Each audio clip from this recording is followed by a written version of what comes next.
Un homme sage a dit un jour: les plus grands changements dans la vie se produisent quand on s'y attend le moins.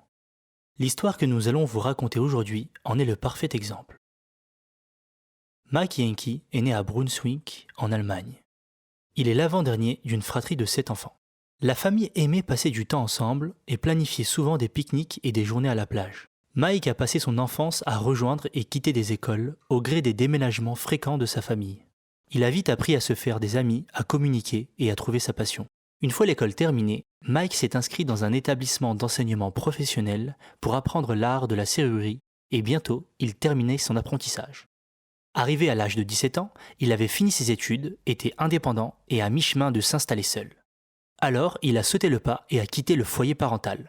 Cette décision impulsive a inquiété les parents de Mike, principalement parce qu'il était encore mineur. Mais il a rapidement trouvé un logement et a déménagé. Mike a été serrurier pendant 2 ans et même si tout se passait bien, il voulait s'essayer à autre chose, la musique. Mike adorait chanter et maintenant qu'il avait tout le temps nécessaire pour le faire, la passion grandissait. Il a commencé à faire de la musique à 19 ans et a reçu son premier salaire à 20 ans. Avec l'argent en sa possession, Mike s'est acheté ses tout premiers instruments. Il a joué quelques chansons, chanté à tue-tête et composé ses propres paroles. Peu de temps après, il commença officiellement à produire de la musique et créa son tout premier single, écrit, composé et chanté par Mike lui-même. Il a présenté le single à quelques personnes et par ce biais, il s'est fait de bons amis. L'un d'eux, Matthias Reinsdorf, a commencé à produire de la musique avec Mike uniquement avec leurs propres moyens en essayant de la commercialiser. Comme il s'y attendait, le CD ne s'est pas bien vendu. Cependant, un petit label à Munich a fait l'éloge d'une chanson et a signé un petit contrat d'enregistrement avec Mike et Matthias. Ils ont produit un autre single sous le label et ce fut un franc succès. Il a été vendu et diffusé dans des écoles de danse pour la première fois. Mike a célébré la petite victoire avec son partenaire musical et ami. Après cela, c'était comme si les portes du succès ne cessaient de s'ouvrir. Mike et Matthias ont décidé de déménager à Hanovre, en Allemagne. Ils ont loué un petit studio d'enregistrement où ils produisaient de la musique toute la journée. Matthias créait les paroles et Mike composait. Ils travaillaient en totale harmonie.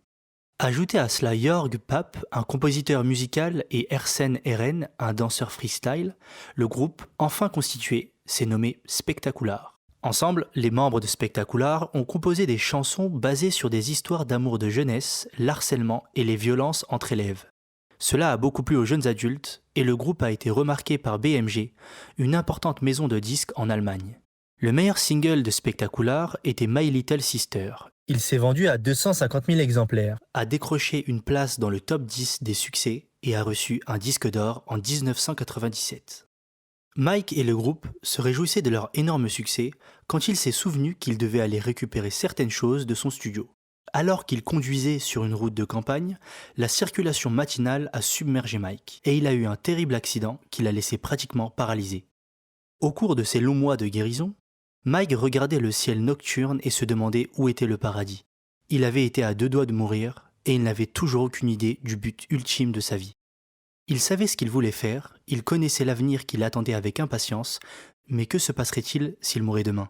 À quoi ressemblerait alors le futur? Mike avait toujours cru en Dieu, alors il a compris que sa deuxième chance dans la vie devait se produire. Il a commencé à coucher ses pensées sur papier, comme s'il envoyait une lettre au Créateur. Puis, il a fait un rêve qui a tout fait basculer.